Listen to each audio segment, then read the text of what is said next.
who was not compelled to wear the hijab. Instead, she chose to. This is Sandra Noe.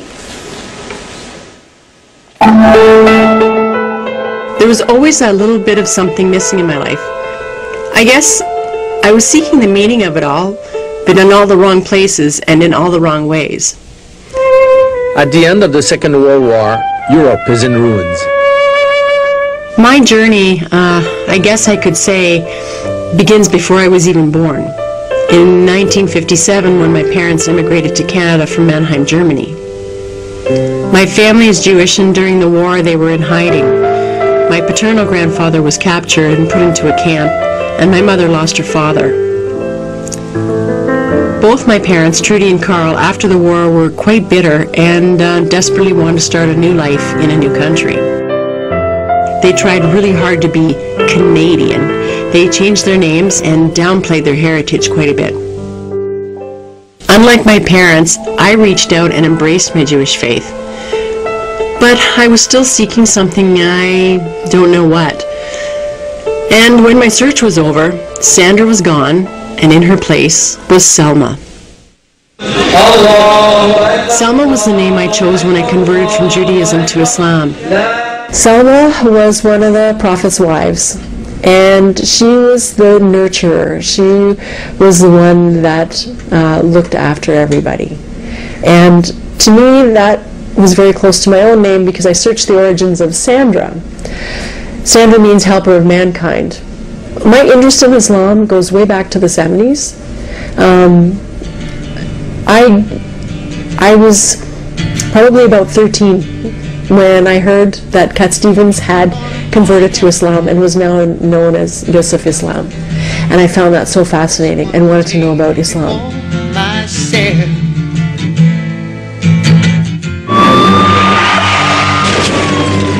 2001, I was hit by a drunk driver and had to learn to walk again.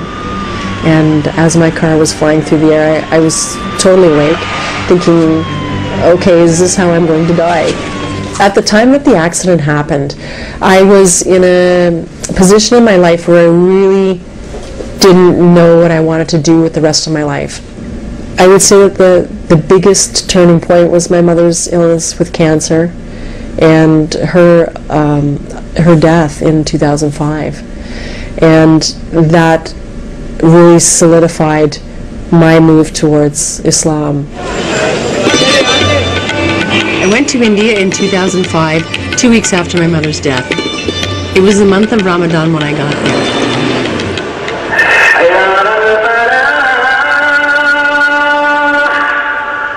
My first night there, the adhan went off at 5 in the morning, and I was so overwhelmed by the power of the sound of the adhan that I was actually terrified. I went to the window, I stood there listening, and there came over me a feeling of complete happiness and peace and belonging.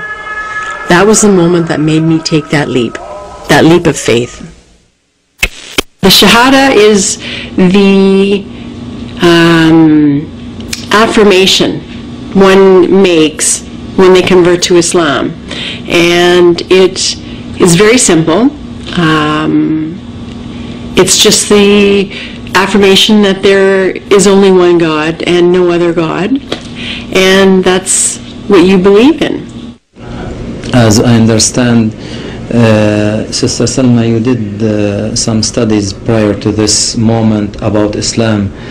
And what always fascinated me were the similarities between Judaism and Islam. And I just found that the connection between the two was so very powerful. The beginning of your step towards Islam by declaring your faith and speaking the following two sentences, which is to bear witness that there is no God but Allah, and to bear witness that Muhammad is his messenger. Without any further delay, we will go ahead and ask Allah subhanahu wa ta'ala for his blessing in that blessed moment that we are witnessing, all of us. Allah, Allah, Allah. Ashhadu an la ilaha illa Allah wa ashhadu anna Muhammadan Rasulullah. I bear witness I bear witness that there is no God that there is no God but Allah, but Allah, and I bear witness and I bear witness that Muhammad that Muhammad is his messenger. is his messenger. Sallallahu alayhi wa sallam. Sallallahu alayhi wa sallam. Mubarak. Jazakallah. Takbir. Allahu Akbar. Alhamdulillah Rabbil Alameen. It was really awkward having to tell my friends and my family. I mean, there's no way of saying that I had moved away from Judaism to become a Muslim. Alhamdulillah Rabbil Alameen. When I started to wear hijab, apart from being terribly nervous for the first 4 weeks, was how much better I became at thinking about my words and thinking about my reactions to others. I'm constantly amazed at how people react to the veil.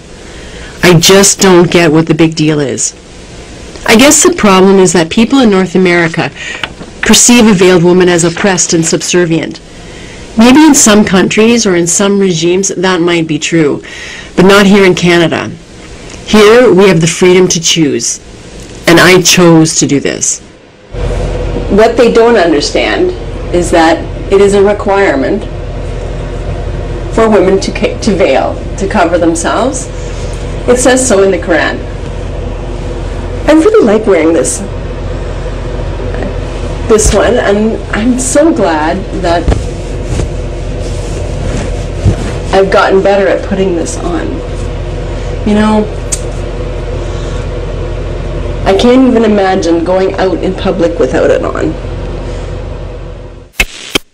So tomorrow, I'm going to wear my hijab to work for the first time.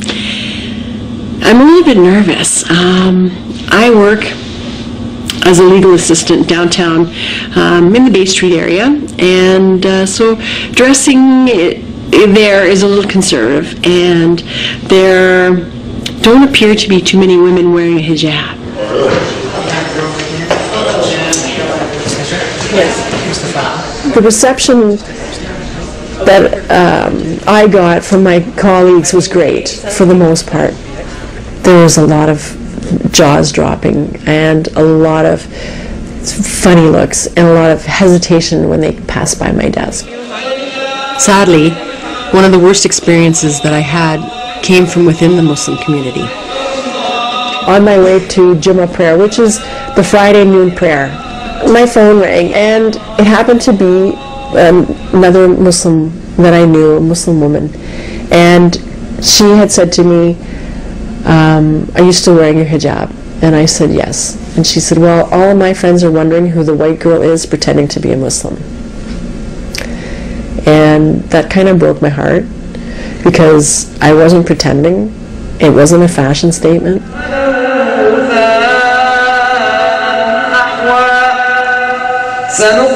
People always assume that because I'm North American and I am a convert to Islam, that I'm making a political statement. And I think it's more about making a statement of who I am in life. I'm a Muslim. And I chose to wear hijab, no different than a Jewish man wearing a yarmulke. One of the myths that people have is where they see a North American woman who has converted to Islam. They automatically assume if she's married, she must have done it for her husband, because that's the only way to do it. And, you know, wonderfully enough, it's not. Walnuts? I was a Muslim woman wearing the veil much before I met my partner. My partner, Sheikh Jamal Zahabi, came to Canada from Lebanon in the 80s. He's an imam at the Meadowvale Islamic Center. I knew of him, but it wasn't until mutual friends introduced us that we found out how much we had in common. My son Colin, who is now 23, hasn't met his new family as yet, but he's really excited and supportive. Initially, he wasn't so sure about it, probably because it was a lot to deal with at the time, but he's okay now. Growing up we moved around a lot, and most of my memories were from growing up on a farm. We were quite isolated and only had each other for company. My teen years were very challenging. It's not that I was just rebellious, I was just unhappy. I couldn't stand being at home, so at 17 I left. My father hasn't seen me with a hijab, and my father hasn't met my husband yet. So we are going as a family, and I'm a little bit nervous. I'm not sure what my dad's going to say. I'm not sure how he's going to react. What do you think? Do you think he's nervous? At the time of the discovery of my mother's illness, my father and I were not close. We never really had